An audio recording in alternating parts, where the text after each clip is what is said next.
thank all of you for what you're doing. I know we've got some people in the audience who are also doing great things. I see notes from Sextant, who went out and started a medical robotics company. So we'll get into some of that at the very end as we talk about what everybody else is doing out in the world. For Mercedes and Jess, could you give us an overview of what you're doing with Group 9, where we're at? Yeah, I'll start with just a tiny little recap of what the cultural direction setting is. About, I guess, 18, maybe almost 18 months ago, Group 0, the few of the founders and Trippy Logstocking and Heather White, you know, sort of started an inquiry. What does our culture look like, and how is it reflected in placed Black Rock City? So that was like the very first germ of what grew to then be the next phase, which was the big survey inquiry. And I don't know if anyone participated. Something like 6,000 of us participated. And it was a lot of information. You know, it was a very long survey. It was like 20 minutes if you sat and did it. I don't know if anyone who does anything for 20 minutes online that's not for money or free sex, but this was a lot of information to get through. And so then there was a kind of next phase group phase 1 that processed a lot of that information. So we were just taking all the ideas around Place Black Rock City and what it means to be in this culture and outside of this culture, and trying to understand where we are. And I'm like looking at all of us. So that led to then deeper dive into various themes. And one of the themes, Group 9's theme, that Jess and I are also part of, is citizenship beyond the trash fence. And what that means is, you know, Breedlove is a great example. Viva is a great example. When we're doing something in our community that is positive and supporting the culture that we have all come to recognize as burning culture, does that have any impact on how you're placed, where you're placed, if you're placed? But that little question grew into a larger question about what do we want to amplify, and what are the levers that we have to amplify it? So that has been where we are, and it's in a big reshift now that we're in a potential, you know, I'll throw that to you, Jess, in the age of Corona. Yeah, it's, I mean, I think Mercedes and I have luckily been kind of wrestling with this since phase 1. And now that we're in phase 2, we're still luckily together thinking about this. And it was a big question that came out of phase 0, is they wanted to sort of think about what were we doing globally as burners. And when we went through all the data, it was kind of an even split. Some people really wanted that to impact placement. Some people said it absolutely should not. And then there was kind of that group in the middle that was like, I don't know. But now that, I mean, you know, I think that we did have a blog post that was like, there's no decision yet, but there is pressure on whether we are going to have our event or not. And in light of that, what does global citizenship mean? And is there more pressure and on us all to understand who we are as global citizens? Because if we don't have kind of the main event, you know, now that we have regionals, it's not the only event, but it's like a lot of those have can't happen this year. How are we also going to gather and celebrate our values together?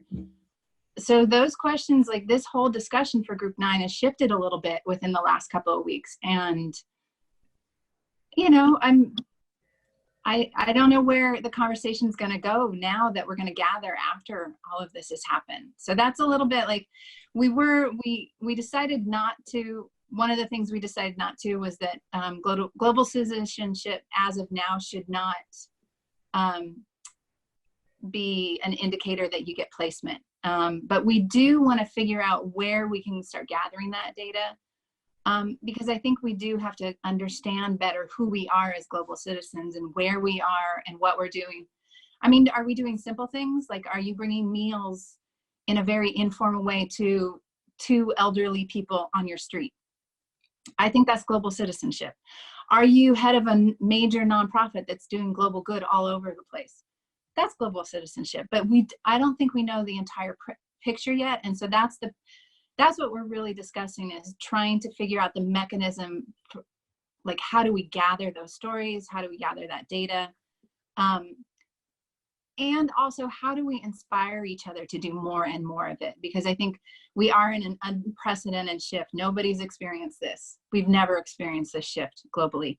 And we have an amazing place and role as burners to help this world through this shift. So that's where we're at right now. That's right. And I just want to point out one part that, you know, we've sort of settled on as a group, and it was an argument, that what you do outside, however noble or you know, Burning Man aligned, it should not have be even a perceived requisite for placement. And the reason for that was that it became, you know, another kind of check, another box to check for people, that could be an unnecessary burden for some people. Just putting a camp together, this is all that you can do. And then to say, okay, well, what are you doing outside of Burning Man that shows how burner you are and burnier than thou? And it just became, you know, another hoop that didn't necessarily accomplish what we wanted. And, you know, and I'm also looking from the point of view as Burning Man as a nonprofit. The mission of Burning Man is to sort of spread culture. I'm doing air quotes for anyone who's not on video. You know, what is our culture and how do you spread it? Thank you, Tori. You know, as Jess is pointing out, there are so many, there's such a wide range at what it is to be giving up that spirit of connectivity and value that we appreciate out of Black Rock City. It's just also can be like not panicking at the grocery store. That was also called out to me last week. And I recognize that's a kind of skill that we have come up with collectively, putting ourselves by choice in a really stressful environment with limited resources for you know, a prescribed amount of time. So there's sort of like amorphous ideas around how do we promote culture. And we just wanted to reflect right now to this panel and to everyone else in this call. That's what we're working on. That's the organization, the volunteers within the organization are trying to excavate the question. And now these are the people that are doing it. So I think I can throw this off to the next person now. Well, thank you, Jess and Mercedes, for being part of the cultural direction setting. For those who haven't heard as much about it, they're meeting on a regular basis and have been pretty much since last year. I know we had on playa meetings. Imagine breaking your burn to go and have meetings, like real meetings with notes and facilitators and responsibilities and sobriety the whole time. So it has been a huge commitment to be there. Thank you for being part of that and for trying to figure out how we all do better and do good. We're reordering a little bit because I can see where some of it might go. But William, would you give us an overview of what you're doing with Bonobo Tribe? You've, better than anybody I know, have integrated your on and off playa work into kind of one consistent piece. Hey, thanks, Impulse. So yeah, it's a few things. So for those of you who aren't based in the Bay Area and maybe like not super involved in sex positive communities, Bonobo Tribe started off thinking of ourselves as like a play party community based in Oakland. We have a pretty serious consent culture, and that was sort of captured in an open source consent and accountability policy document that's been used as a model by a lot of different organizations. And also a few Burning Man camps have taken a look at it as well. So a lot of what we do in the default world is throw play parties and, indoctrinate people into like sort of like West Coast consent culture and make the world a safer place for non-monogamous folks and sex-positive folks together. On Playa this year, our plans are, we're doing a few different things. One, we are hosting regular consent workshops. We do a workshop every year called Sex Party Survival Guide, which is our one of our core offerings. On the Playa, we're going to be doing play parties, and a prerequisite of attending will be going to one of these Sex Party Survival Guide workshops. Culture is really important to us, and we want to make sure that people who are participating in our events like really understand the culture that we're trying to create, and understand that like when we talk about consent, we're not just talking about this like speed bump to getting what we want, that it's about like sort of centering like care and concern for the other people you're interacting with. We're also doing a daily aftercare booth, we're calling it, where folks can come and just get some deep listening and emotional support around the kinds of things that happen to them on Playa. Last year we did this, and sometimes the shares were just about like hard stuff at camp. Other times, people were really opening up about like really intense like relational situations or sexual situations. And, I'm happy to say that like our camp members, our angels, as we call them, were able to really support people through some pretty hard and vulnerable stuff. In addition, one of the last things that we want to do is, I've been going to Burning Man since 2010, and one thing that I haven't yet found is like deep connection between the people who are creating sexual spaces and bringing sexual offerings to the Playa. And so this year we are going to host a meetup for anyone, whether a camp leader or an organizer in the default world, who thinks of themselves as like creating sex culture and organizing sexual spaces.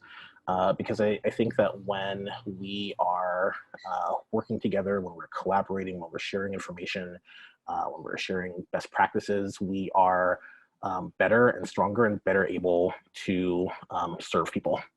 It also makes us more accountable, frankly, and that's something else that's really important to creating a sense of safety. Just pause there. Well, thank you for that. Are the bonobos, do you have a legal structure, or are you under a particular one? So Bonobo Tribe in the default world is an LLC, and then Bonobos is a fiscally sponsored project of another nonprofit. It sort of used to be a Burning Man camp and is now helping to fiscally sponsor align the Burning Man camps. Great, I appreciate that. Thank you for giving us an overview on what you're doing. We'll come back around on how people can get engaged in a few minutes after everybody's kind of talked a little bit about theirs. Great, yeah. Favianna, would you give us some insight into your work? Yes. Hello, everyone. I'm really excited to be here. So in addition to being the camp lead of Viva camp, which I've been going to Burning Man for 8 years, and my camp includes a lot of wonderful activists, for example, leaders who are women of color who are helping think about the rights of prisoners, people who are leading on immigrant rights and racial justice.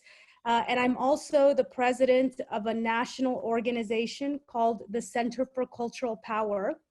And what we look at is supporting artists of all genres, musicians, performers, dancers, writers, to be active in social justice issues, whether it's gender justice or climate change or immigrant rights.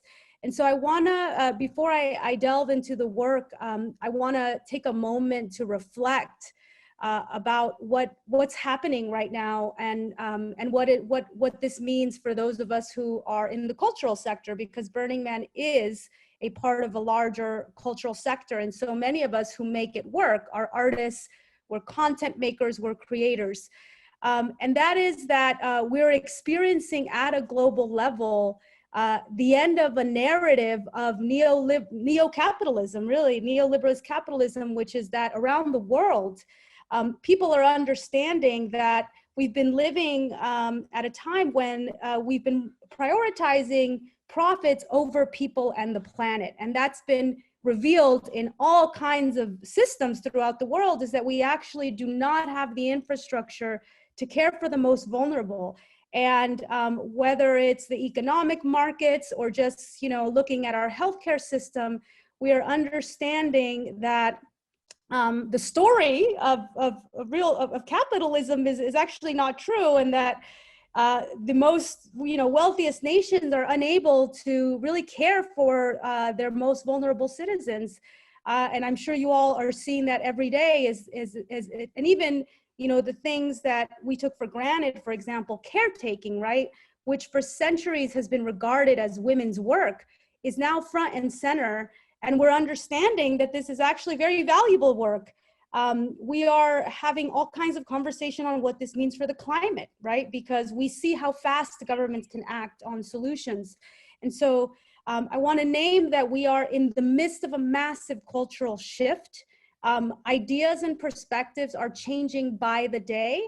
And it's a time of hardship, but it's also a moment of opportunity, especially for those of us who are trying to create a different kind of story. And for me, participating in Burning Man, and the reason why I went back year after year, was because I was passionate about creating another kind of reality for myself and world, really a different kind of world.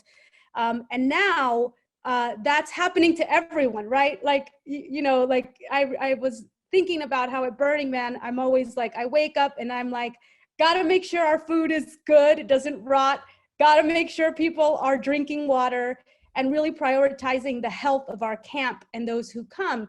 And that's everyone in the world right now is like really in a place where they're experiencing a transformation.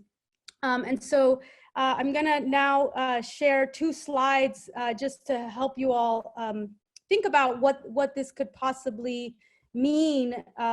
So first, can everyone see my slides here? They say culture, political, economic. Great, okay. We can see you. Great, so all of change in society happens in 3 sectors. It either happens in the cultural sector, the political sector, or the economic sector. And right now we're seeing the failures of the political sector, right? We see just often, you know, the world of politics moves slowly. And unfortunately in our government, right, we have everything from climate deniers to people who have committed sexual harassment and assault. And we also know that the economic sector is very powerful. We also see that day after day because, you know, corporations just have a lot of power in our society and in the world. But there's also the cultural sector, and culture shapes both sectors. Culture shapes the political and economic sector. And what happens in the cultural sector has the ability to shape other laws. And, you know, we all have seen the most current example of that is Me Too, right? Where you have women who are sharing their stories. And although, you know, 10 years ago, we knew that R. Kelly was committing abuse. We knew Cosby was committing abuse. But it really took for mostly women to come out about their stories to have a cultural shift in this country. And even though we still don't have laws really that protect survivors in the way they need to be protected, we have already shifted culture, right? And we're finally starting to see, because remember, Me Too was born in January 2018. 2 years later, we are now seeing that there is real consequences. And so politics is beginning to catch up. We also see that with the climate sector, right? People like Greta Thunberg and youth who are saying, hey, adults, get it together. And they're changing the conversation. Do we have still laws on climate change that are really going to be successful? No, we don't. As a world, we don't have the solutions. But culturally, we're moving forward. And in the realm of culture is where we create worldviews. And worldviews, or world building, as I like to think about, is something that we as burners have a lot of experience with, which is how do we create the worlds that we want to see in our society, right? And of course, in the realm of politics, they are creating governance structures, and in the realm of economics, they're trying to figure out how to distribute resources.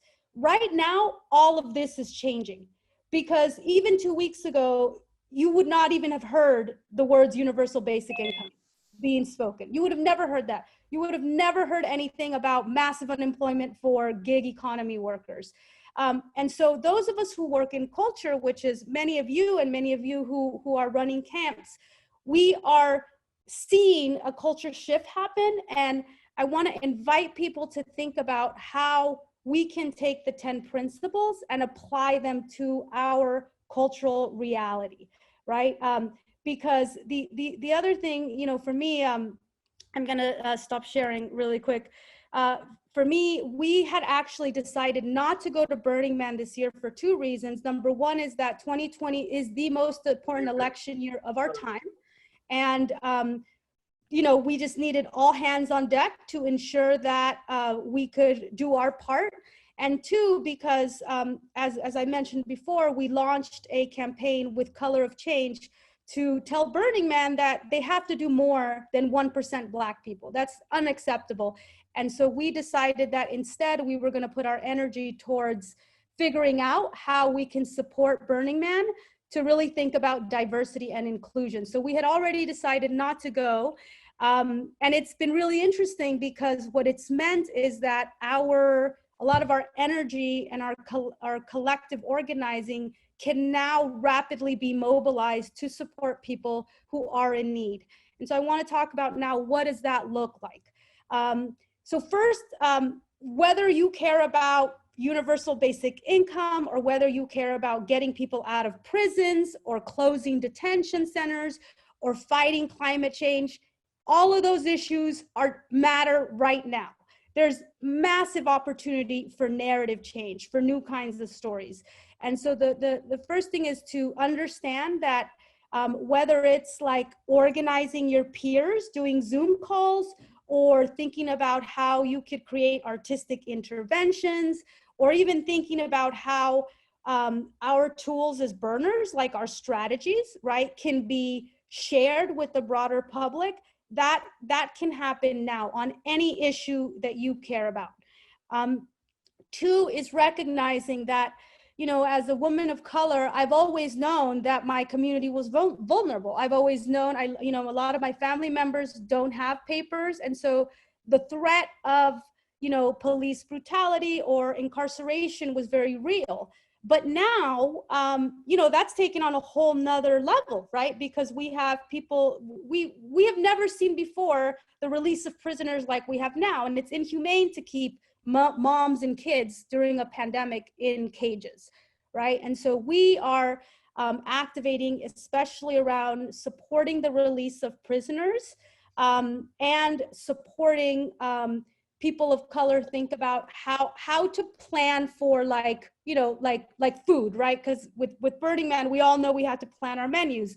A lot of our skills in food planning can be shared with the broader public now, right? Also, how do we keep ourselves entertained? You know, one thing I loved about Burning Man was that our workshops, we would always have to think about how can our artistic workshops not just be fun, right? We would make these butterfly wings to talk about migration and the rights of migrants, but also how do we make sure they also, you know, we're not leaving trash. We're really thinking about every single supply that we pack.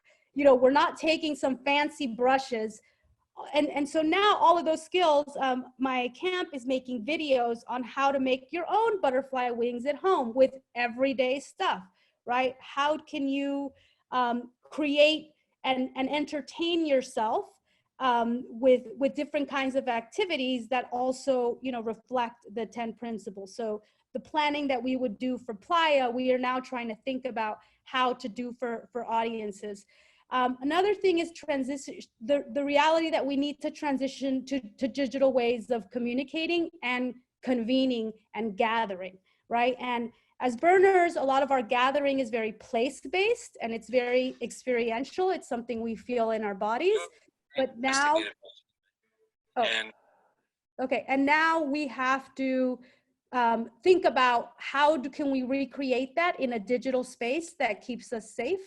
And I believe that we have the ingenuity to be able to do that, and also to think about how do we make it fun. I see a lot of you wearing costumes. I mean, these are all things, I don't know if you've been on Zoom calls where people are like, you know, bring your favorite cup and a liquid in it, and let's you know, share stories, or, you know, dress up, bring your favorite hat, right? And so a lot of the strategies that as burners we would use to, like, that was just part of our culture, we can now think about.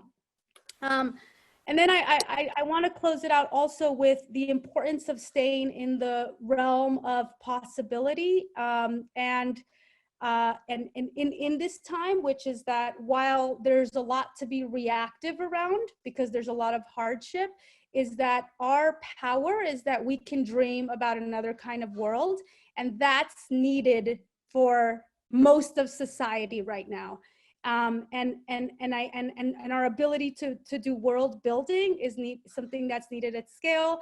And then, sorry, one more thing is that our artistic community is going to be dramatically impacted by this. And I think that, you know, this is actually an opportunity for Burning Man to actually think about its entire model, which Burning Man is a model that is reliant on volunteer labor, right? And those who can volunteer are those who have the privilege of volunteering, right? Because a lot of these art grants in the past have not paid artists. They've only been supplies. Well, you know what?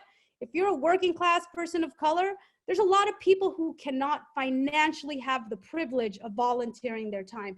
That doesn't mean they shouldn't participate in the event. At this point now, a lot of what we would rely on, our infrastructure that was there in order so that we could volunteer, is all being, it's being decimated, frankly, because we don't, you know, I can't go to my art studio. A lot of us can't collectively come together to create the art. It's going to require us to reimagine our model of how we rely on each other's labor. And I think, again, even though that's scary, it's actually an opportunity, because it's going to require Burning Man to think about, hey, how are we putting money into the hands of artists, to the artists who for years and years contributed their labor through volunteer. That's not going to be work moving forward when you have a artistic community that's been economically impacted, which we are going to be economically impacted. And so it also requires us to rethink how we are gathering as community, and actually think about, when we can think about spaces that are inclusive, which means that actually compensate artists, that allow for people to participate who are poor or working class, that's a win for everybody. And so as I think that as we sort of move into this moment of reset, let's also think about how we could also rethink what we did in the past, and create systems that actually can put real resources, tangible resources, whether that's, you know, money or other kinds of resources, into the hands of artists. Thank you. Well, thank you, Favianna. You've got a lot of work going on at the moment, it sounds like, and a lot of crossover. And it is an interesting perspective that you were already planning on taking this year off and working on something that we all are going to be very engaged in. We'll come back around, but for now, if we could move to Breedlove, can you give us an overview of what y'all are doing right now? Yeah, for sure. And I just want to say thanks, Favi. You always get me fired up. And so I appreciate the energy and the heart you bring to all of this. So yeah, I think I just want to maybe spend 1 or 2 sentences just kind of talking about the quick history of Burners Without Borders, because for those of you who don't know, I think it's important. And it's really the idea that in 2005, while the Burning Man event was happening, Hurricane Katrina hit the Gulf Coast, and all of a sudden Burners decided to immediately and instinctually do something. So a bunch of people went down there. It's a really beautiful story. You can look up a documentary called Burn on the Bayou. But the really quick kind of byline is that over the next 9 months, these burners stayed down in New Orleans and did over $1 million worth of demolition work for free as a gift to the local community. And it was this moment, it was this big kind of aha that it was like, wait a second, all of the skills that it takes for us to build theme camps, art cars, art projects, Burning Man, Black Rock City are the same skills it takes to work in a whole bunch of other really difficult situations around the world. Our ability to camp in extreme spaces, our ability to do volunteer management, and really our ability to surf through chaos and keep that positive attitude is a huge benefit in these situations. And so since then, you know, after that project rolled out, this kind of concept of Burners Without Borders was born. And Burners Without Borders became a theme camp on Playa and really became a platform to try to support and facilitate burners and Burning Man groups doing work out in the world. And so since 2005, there have been several hundred projects, disaster relief projects, permaculture projects, projects with refugees, from really, really big projects like some of the ones I might mention in a moment, to also really small projects like these women who go out in their city dressed in cat ears and capture stray cats and bring them and neuter and spade them so that they don't have stray cat issues in their city. And so really for us, no matter how big or how small, these actions are really bringing these values of Burning Man out into the world. And I think that for me, you know, we hear a lot of this talk about how burners are the most creative and collaborative change makers in the world. And, you know, I do believe that. And so how do we give people a platform to hear about this really great work? Because there's a lot of noise in the Burning Man world. Like right now, if you're online in Burning Man, it's all about tickets, but there's also this other really amazing stuff. So we're really here to support people by amplifying their signal and then giving them the trainings and the connections they need to connect with other burners who are also doing this work. You know, one of the things that has been really fascinating to me is over the last several years, we found that theme camps are some of our best partners at Burners Without Borders. And I'm actually going to drop this into the chat box real quick. But there's a presentation I did last year at the Theme Camp Symposium highlighting some of the theme camps that have done work with us. And I'm actually going to go through the participants list right here real quick because I want to call out a couple of people. I see some people from Rainbow Lightning or Red Lightning who I know have brought solar power as well as winterization infrastructure out to Standing Rock. I see Joyous, who ended up being a part of building a playground in this town called Immokalee, Florida after a hurricane. I see someone from Ideate who has built the compost program on Playa and also helped institute the carbon offset program that participants can use. I see someone from Pink Heart, and Pink Heart in San Diego once a month does this thing called First Saturdays that supports homeless people in their community. Felt like I had one more. Let's see real quick. Anyways, I'm sure, oh, and I want to say someone from Sextant who ended up combining us as BWB with some people from the Santa Cruz Regional in important infrastructure to be able to have a permaculture day in the Bay Area in like 48 hours notice, you know? And what we found is that theme camps are really these ambassadors of culture.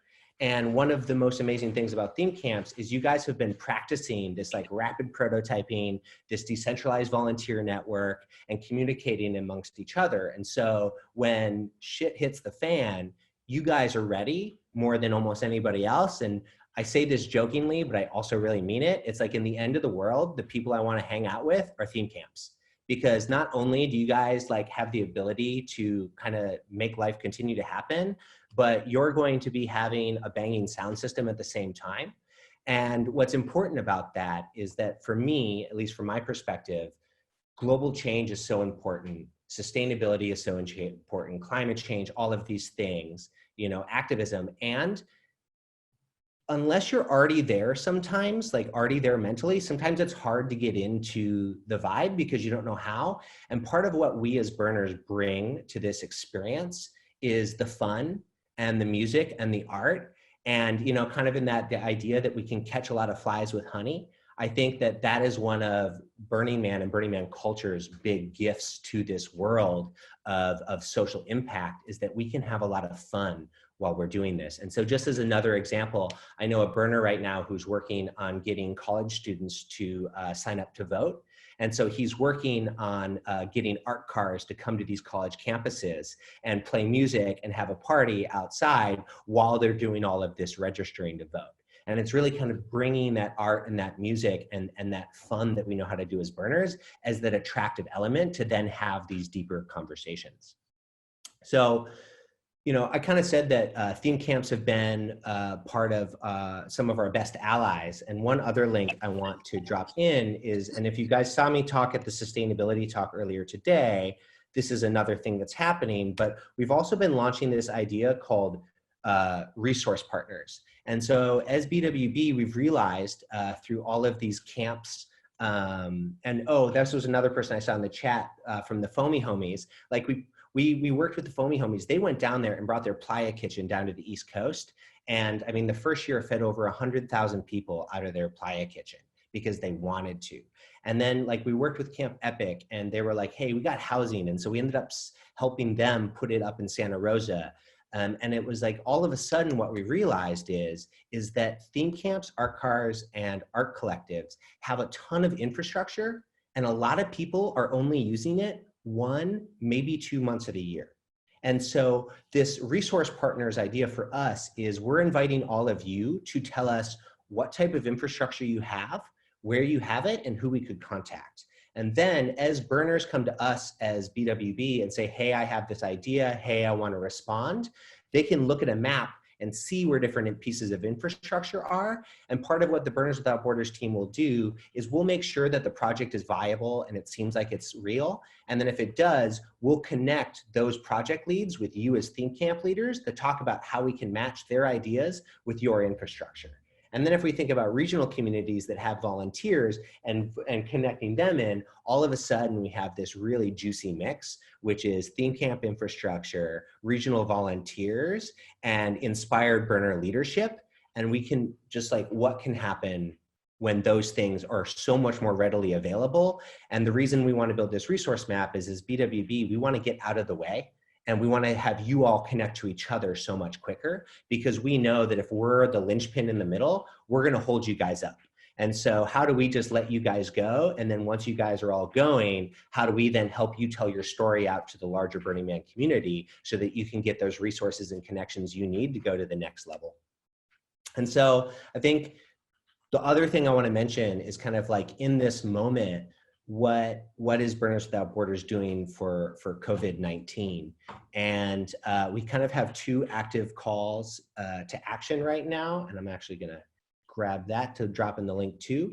But just as an example of how this works for us and kind of the infrastructure we've been building out, these 2 burners, Peter Durand from Boston and Ethan Garner from Boston as well, they reached out to us the other day and said, hey, we realize that personal protective equipment is super necessary for hospitals all around the country. And of course, burners have personal protective equipment in their playa bins. A lot of us have boxes of this stuff that are just sitting around. How can we start to ask burners to donate this stuff? And so the BWB team started to work with them on this database they had already started to collect. And in a week, it became the most comprehensive crowdsourced database of people who needed and wanted PPEs out there. And now that thing has combined with 20 other organizations and is one of the leading PPE donation vehicles.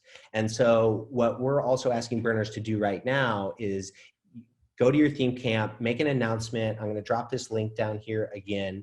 And if you ask your theme camp to look through their bins of PPEs, they can say on this website what they have and then people can direct those to local hospitals. And that's really our second call to action right now too, which is we're working on finishing the protocol this weekend. Molly Rose, who's on the call, is working really hard on this project. But burners are going to start helping to prototype a delivery system for this.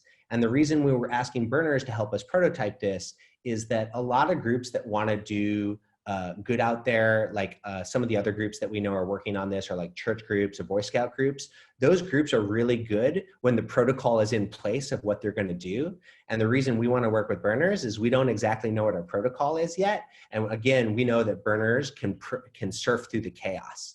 And so in major cities right now, we're asking burners to sign up to be dispatchers and delivery drivers with us so that we can get those essential PPEs being donated by community members to the hospitals and the community groups in need. And the last thing I'll say on COVID is that we're also right now hosting a weekly call for COVID response. And so if you go to the BWB page, you can find out about that, and we're going to be doing those weekly. And that's a chance for you, your camp, any interested burner to call in and either tell us what you're up to and let other burners know about it as well, or you can learn about what's happening and join in on these projects. And so I feel like there was a lot of information right there, and sometimes I talk a little bit fast. So you're free to ask me questions, but you can always email us at bwb@burningman.org. And really to like reiterate the whole thing, what we're here to do is be a platform and support network for you doing the work. And if we don't have the right resources, we want to try and be connecting you with other burners and other organizations that can help you either figure it out, get the resources you need, or just broadcast that out into the world. Thank you. Thanks for being out there and doing those pieces. It looks like most of the things you're saying can be reached through your burnerswithoutborders.org website. And we have a question for you from Baruch. You might be saying that a little wrong. Baruch, are you still there? Or maybe we don't.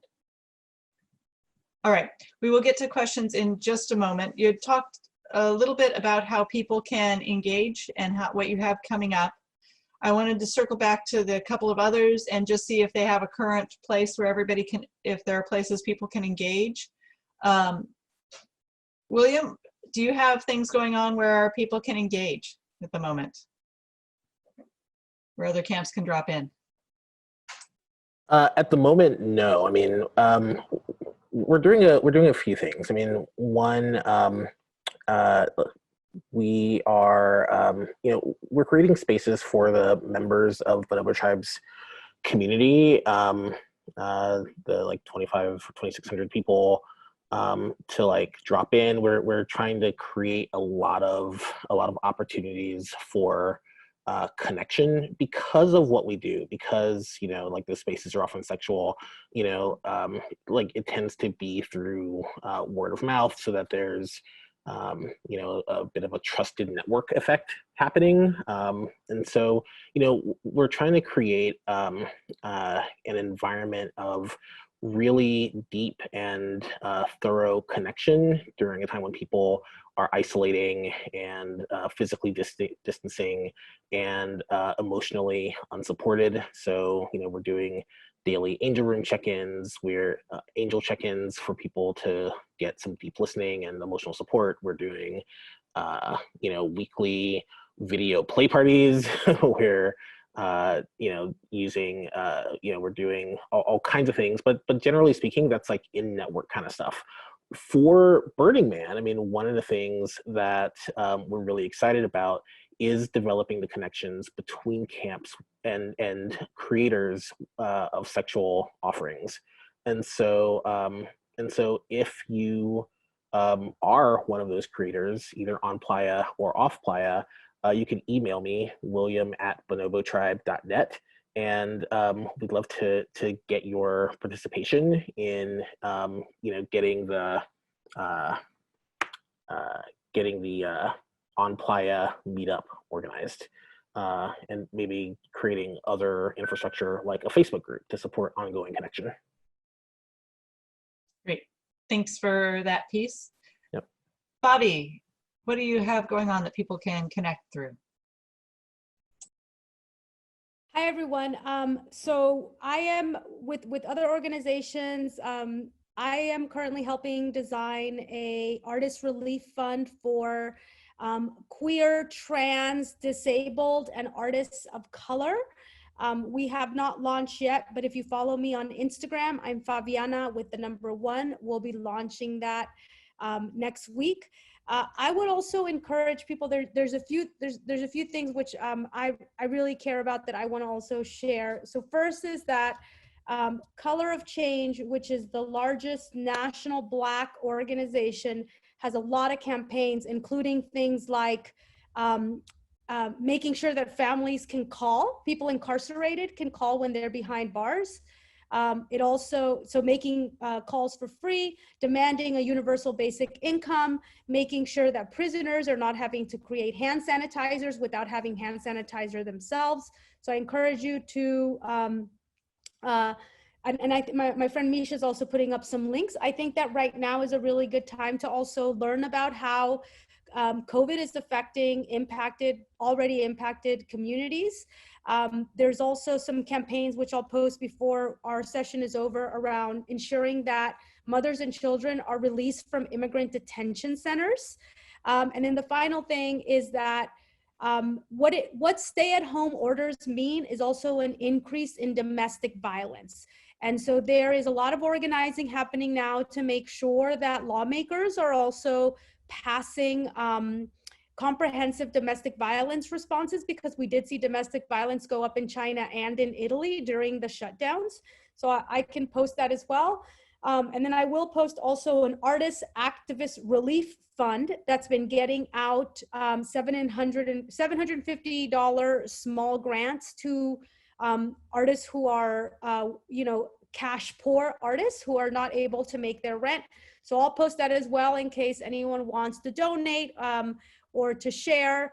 One final thing is that with the new stimulus package that came out, artists are eligible for that as freelancers. So if you have a nonprofit, or if you yourself have like a project, what's unique about the stimulus is that you can apply for SBA loans, and you could also apply with the new stimulus package that was just passed. You are also eligible for increased unemployment benefits. It's the first time that freelancers and gig workers are a part of that. So I'll also post some information on how to navigate applying for that, because our state, well, those of you who are joining from California, our state is actually having a lot of really good responses for freelance workers, but the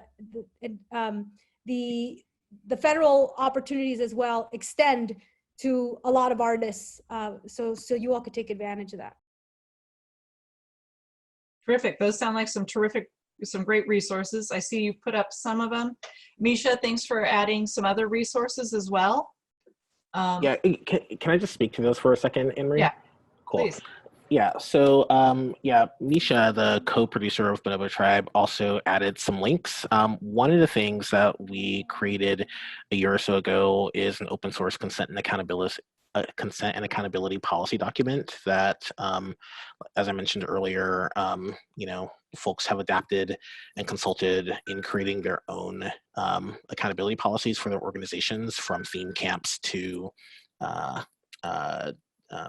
like larger festivals and such. And if any of you want that, you can find it bit.ly/Bonobo Tribe Consent Policy. And you can always reach out directly to me or Misha for support in developing or adapting the consent and accountability guidelines to your own organizations. Great, thank you. Mercedes, you had, I saw. Yes, I just want to plug that, we're in process, we're information gathering. All of you are here on this breakout because you're interested somehow in learning about what is happening outside of Playa, or how to do what you're doing in a more supported way outside of Playa. So, we're trying to figure out what the best way of support from the centralized Burning Man with all of the, you know, different things that are happening. So if you have suggestions, ideas, things that are happening that seem to relate to cultural direction, please add, you know, let us know. I think Facebook page was what Jess and I came to as like the best way of, the most forward way. But you know, of course, all of the usual methods of getting in touch apply. So we're open for your input. Thanks for reminding us to do that. We're going to open it up to some questions. It looks like we have one from Mowgli. Yeah, I was just just putting it in the chat. A comment to the last thing about the stimulus package. For a lot of low-income artists might not normally file taxes, but you're still eligible for the $1,200 one-time stimulus. So if you file a tax, even if there's nothing due and no refund, no payment, you still file a form, and then you'll get.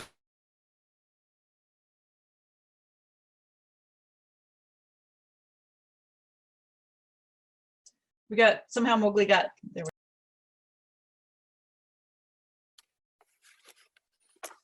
You've gotten muted, and now it looks like you're unmuted. Are you there, Mowgli? Sorry. Sorry, I might have been getting some feedback there. Hello, sir. But yeah, what I was saying is that even if you don't normally file taxes, you're still eligible for the $1,200 one-time stimulus. So people who should look into filing a tax, even filing a like 1099, even if you don't normally file one. Not a 1099, but a tax form. Just even if you don't normally file one, if you're not going to get a refund, because then they'll know you exist and they'll send you the $1,200.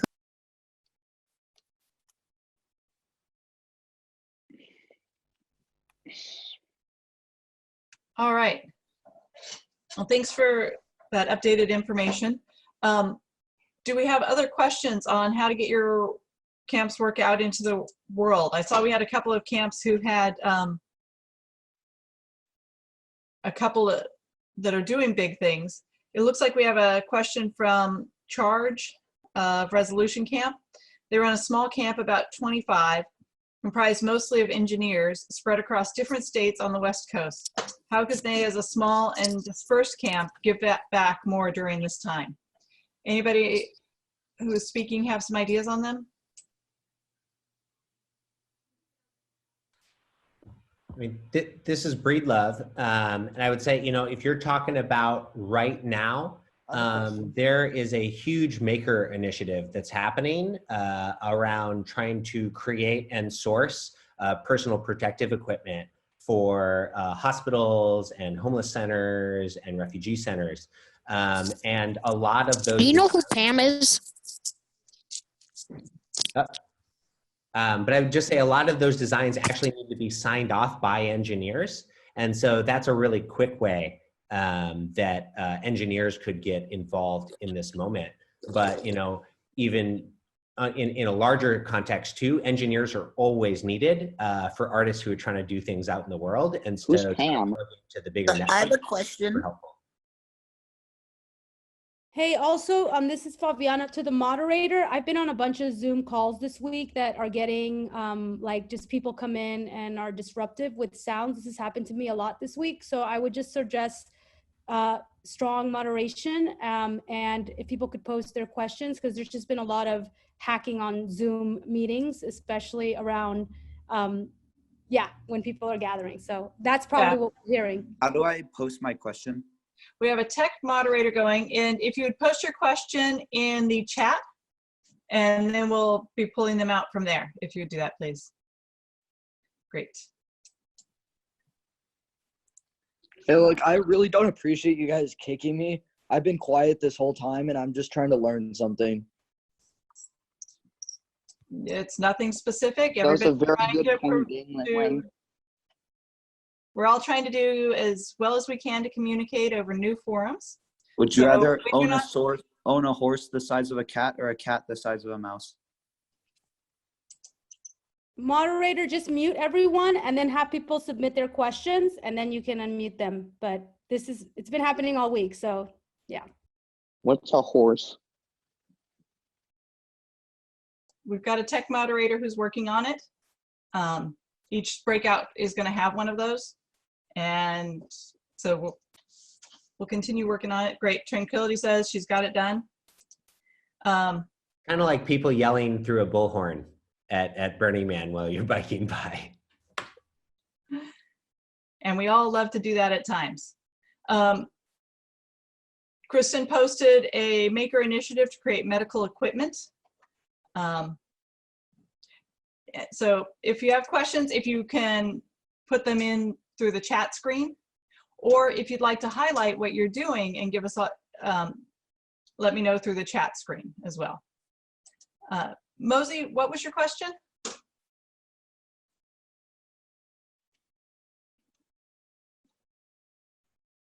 Okay, I think there was one answered. All right. Well, as an opportunity to highlight some of the ones while people are typing, we had Costume Cult and Sextant and Empress all had been updating on what they were doing. Do we have someone here from Sextant who could give just a moment overview of what you're doing?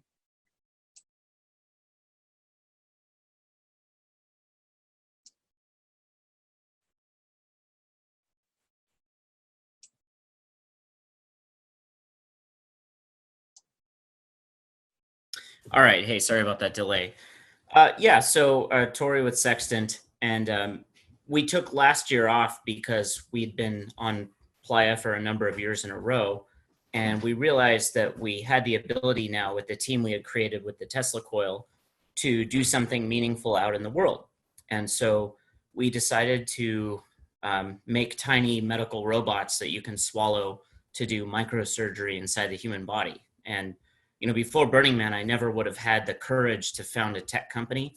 I was actually born in a dirt floor cabin and raised in poverty. And, you know, it took Burning Man to give me and my team the courage to get really, really ambitious out in the world. And now we're trying to take the values that we have back to Silicon Valley. And that just means, you know, equal ownership, trying to pay your interns really well, stuff like that. Great. Thanks for sharing what you're doing. Costume Cult, are you still out here? Can you give us a moment of what you all are doing?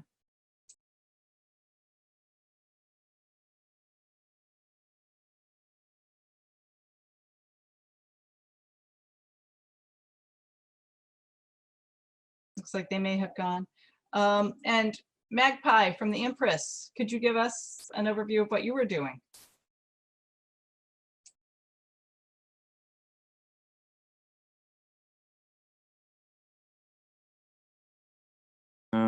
Oh, there we go. Thank you for unmuting me. Hi, good afternoon, everyone. This is Ryan, also known as Magpie from the Empress Camp. And with the current COVID crisis, what we're seeing is that the medical staff are being completely overwhelmed. And every day they have the possibility of being exposed to coronavirus. So one of the big issues for them is being able to have a place where they can stay that isn't their home, where they have the risk of exposing their family.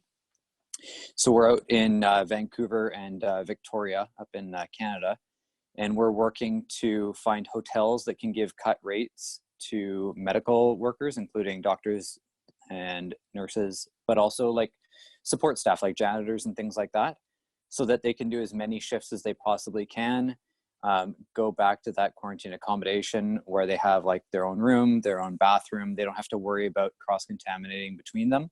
And then going back to work right away. And we're also working to try and be able to provide food services to them, because like at Burning Man, everyone needs a fluffer so that they can be really focused on their primary job. So that's what we've been doing right now. We've got a website that we've put up as well to connect medical staff to people that are willing to offer their places for cut rates or for free. So that includes like Airbnbs and stuff like that are like, everything's empty right now. So it's a great time to try and connect those people together and be able to provide that support. So we're looking, if anyone's interested, to try and like actually franchise. So if you are in a small local area where you have a hospital and you think that hospital staff probably needs help to support them as they fight the current crisis, we do have the resources to be able to, you can start your own franchise and try and help in your own local area. Great, thanks for both doing that and sharing it.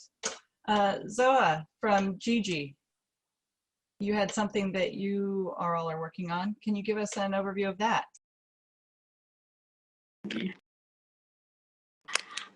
Hi, sorry. Hi, everyone. I'm Zoha, and I'm a future burner. Have never been, but I love the idea of Burning Man. I learned about it last year, and got together a bunch of people, and the name of our camp is Camp Gigi, and we have come together with the common goal of raising awareness about the Sustainable Development Goals. And I really absolutely loved, I'm so glad I joined this session, and it has been so empowering to hear everything that burners are doing across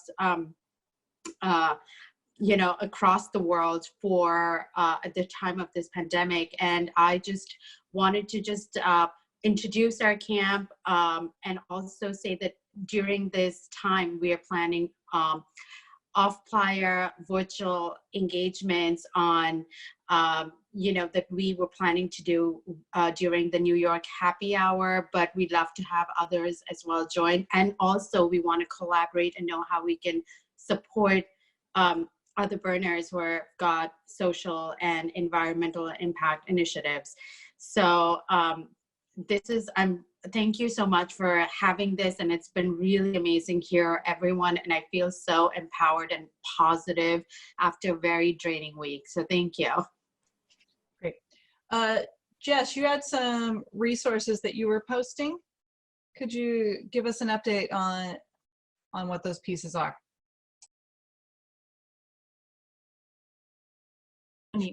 Okay, can you hear me now?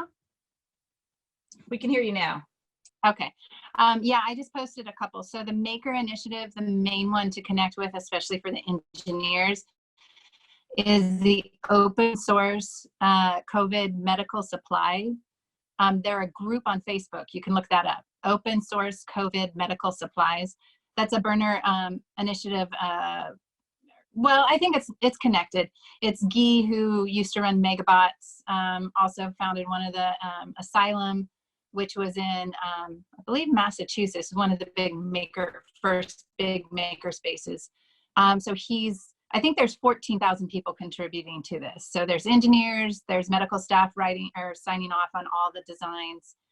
It's a really amazing group of people and a great central resource for all of this. I also put in that there's also the Freelancers Union, which is in New York. They've been around since '95, supporting freelancers in many different amazing ways. And they are starting a freelancer support fund, and people will be able to apply for $1,000 per month of support. I don't know the extent. I think it's like between 3 and 6 months. But so that'll be starting on April 2nd when you can apply for that. There's also Robert Rauschenberg Foundation. Artists can get a one-time $5,000 contribution to rent to all their expenses, and they're trying to open up their foundation a little bit more extensively so they can reach more artists, especially right now. So I'll drop that one in. I haven't dropped that one in yet. Great, thanks for sharing those resources. So we've got about 20 minutes left on the last of our piece. For the panelists that we had speaking, do you have any last pieces on ways people can engage or on messages that you want to share? Yes, a few things. So first is that I think this is actually also an opportunity to organize your camp and organize others in the burner community. because it's actually not enough for us to just be engaging with our camps. We actually now have to take things outward. And that could mean that, you know, you form a study group on how COVID is impacting prisoners, or maybe you developed some way of supporting elders in your community, or you just think about, as burners, how you all can use this as an opportunity for learning. There's a lot of wonderful workshops in which, for example, formerly incarcerated people are talking about how to deal with being indoors. There's a lot of stuff around anti-Asian racism that's happening right now that folks can get involved in. So it's an opportunity to have a dialogue, and actually to, within your camp, and this was something that we were advocating from before Corona, is how diverse is your camp? How is your camp inviting people from other communities? And if so, now is a good way to do that, because we actually have more time to build and connect with each other. Two is that as we all are transitioning to digital ways of gathering, I'm going to actually post some tips here that Zoom has offered, because there has to be, we just have to have, we can't actually, one of the things they say is don't post Zoom links on websites, because there's a lot of trolls.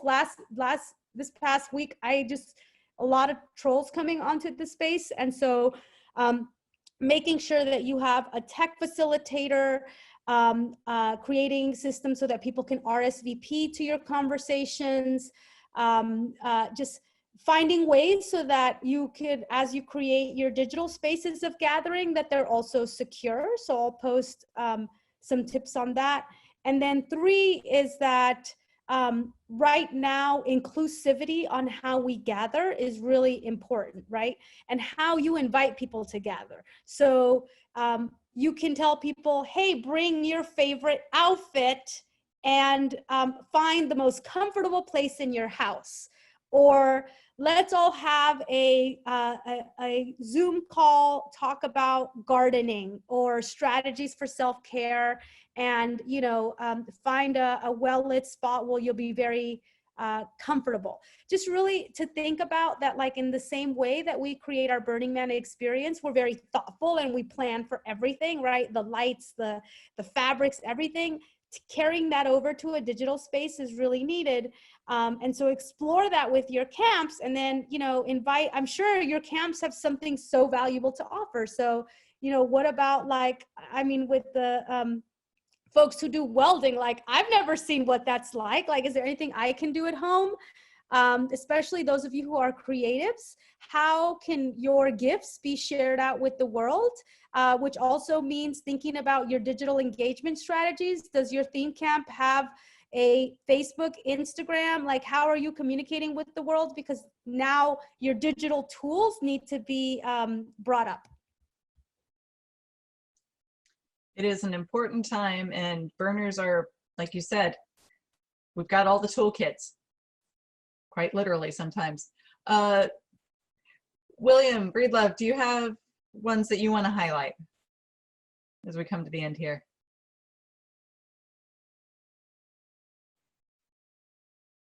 Yeah, I can highlight two things real quick. I already dropped it in the chat box, but I'll drop it in once more.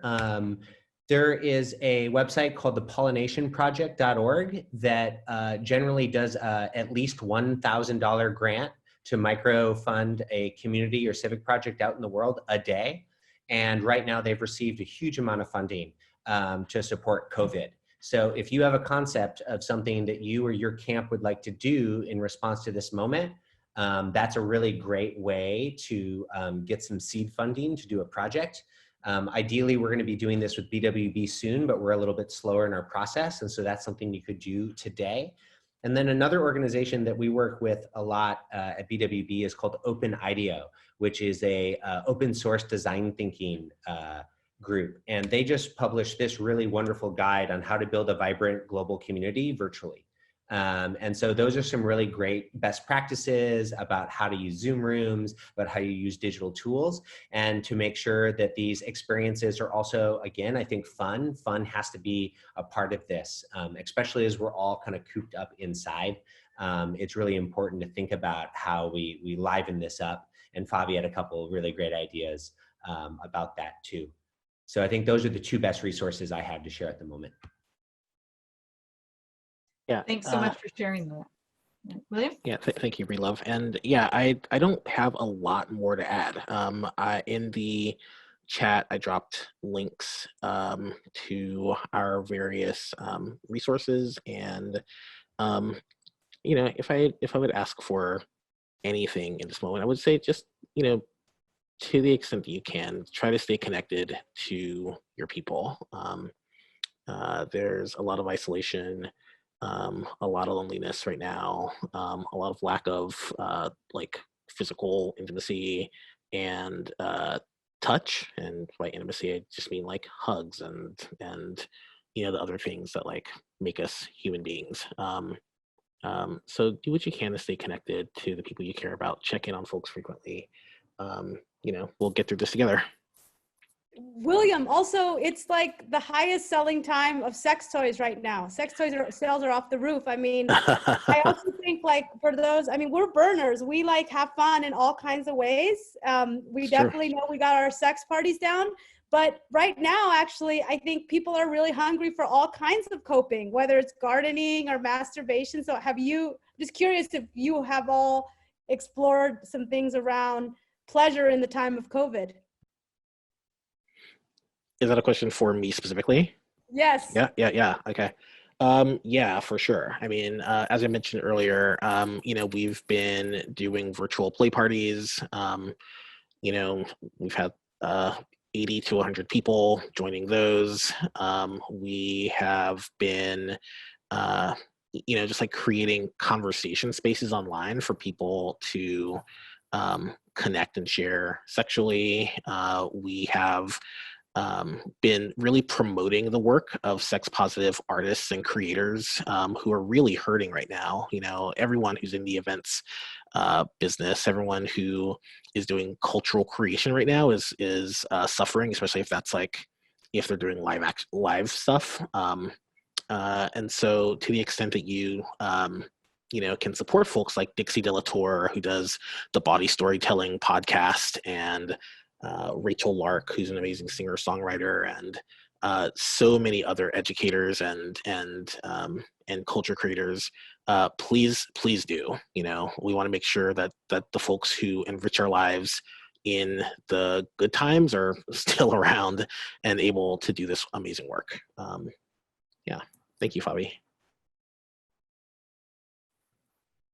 Yeah, thank you for all remembering how we, you know, how we take care of ourselves and how we take care of each other during all of this.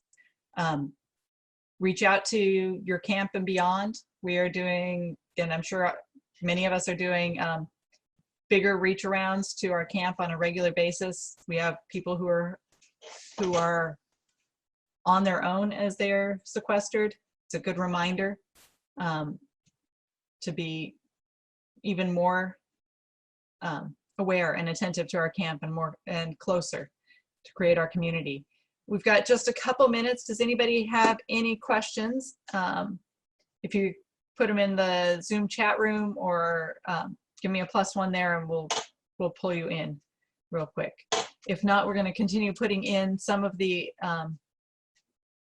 you know, some more resources. I've got one I'm putting up right now for porn workers. The Free Speech Coalition is putting together a fund for people who aren't able to work at this point. We've got a question from John Mack. John, let me see if I can unmute you. There you go. Can you hear me now? There we go.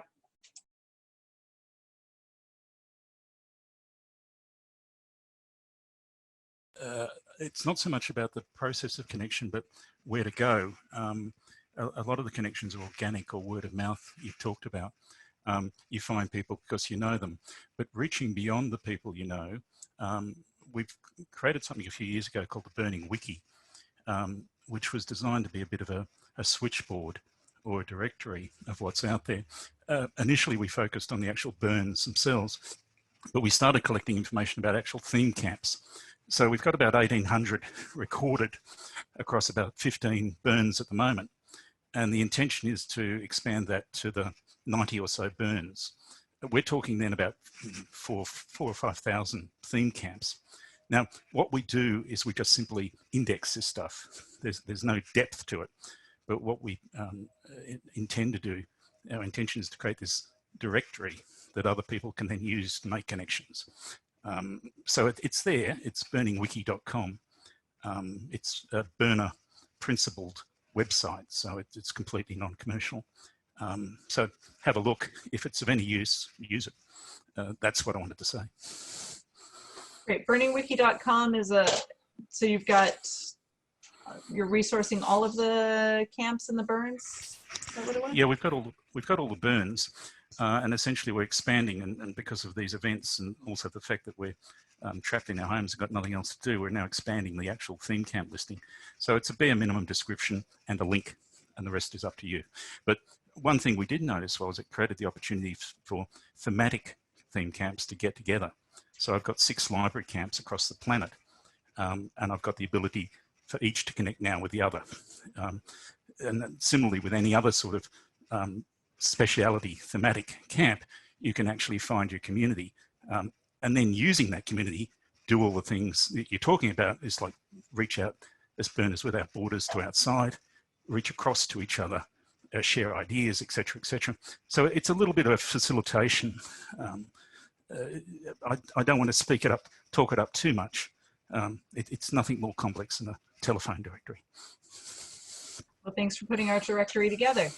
Hey, I have two quick ideas. I don't know if anyone can consider this, but one is that given that most burners are in the state of California, they come from California, I think over 52%, and California is one of the hardest hit. I'm just wondering if there's any desires to think about like relief for Californians. And then 2 is that in the case that Burning Man is not able to happen, there's going to be a massive impact on businesses. I mean, I know, and indigenous communities. So I think it would be wise also maybe if camps start thinking about any kind of relief efforts for Nevada communities, especially those along the pathways of how burners get to Playa. It's just never too early to start considering the implications of that. So that's just an idea around how we could also support the communities that rely on our visit. Thanks. It's an important reminder that we go through communities that don't always benefit, and that it's our responsibility when we're impacting them.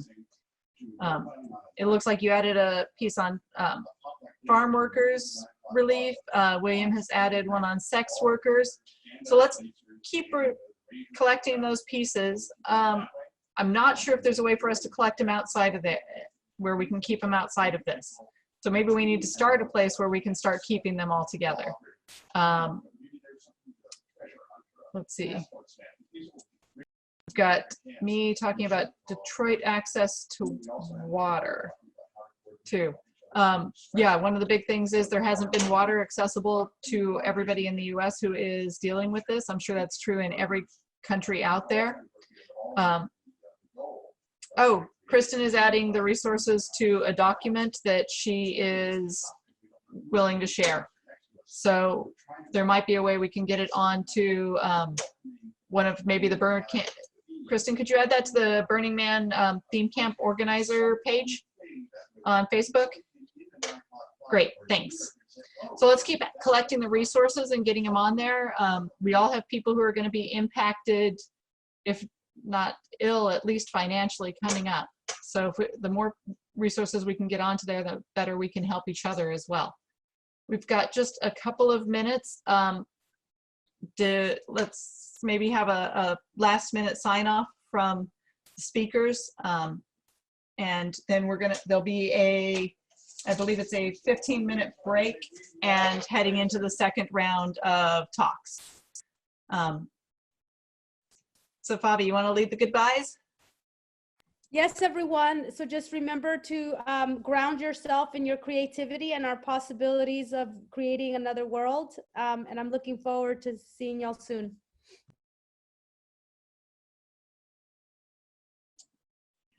I'll also just say thanks everyone for being here. Super inspired by these other panelists, and also all of you for showing up, because that means you give a damn. And I can't wait to see what happens as more and more burners go out and give a damn.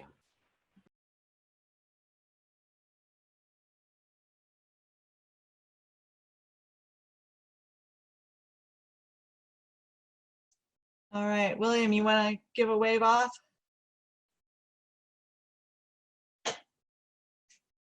Looks like we may have lost him. Mercedes, Jess, you want to say goodbye? Last moment.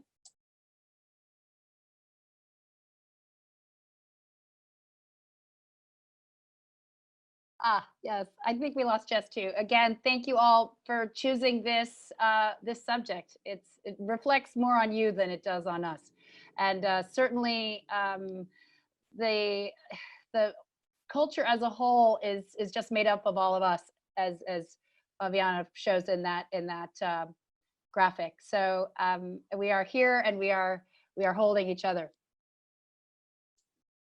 Well, thank you all. We had at one point 70 people in here. That means that at least that many camps that are thinking of going out into the world, or who are already out in the world and are trying to take this work bigger, trying to do work in a whole bunch of different areas. And it looks like trying to respond to a lot of immediate needs. So thank you all. And thank you everybody for being patient as we struggle through learning these new technologies, as we aren't all in the bumping into each other in the hallways and getting the chance to talk to each other in the bathroom line and going out to lunch. So I appreciate that you're all here. Thank you all. We're going to sign off now. So long distance hugs from, all over the world here. Hey, thank you to Impulse for putting this together, and thanks for all the tech people in the background making this happen. Yeah, thank you to having a whole group behind putting this together. We appreciate seeing you all, at least from a distance. So everybody take care, take extra care of yourselves, take extra care of your camp and your team. We'll see you out there at the end of August, hopefully. All right, bye.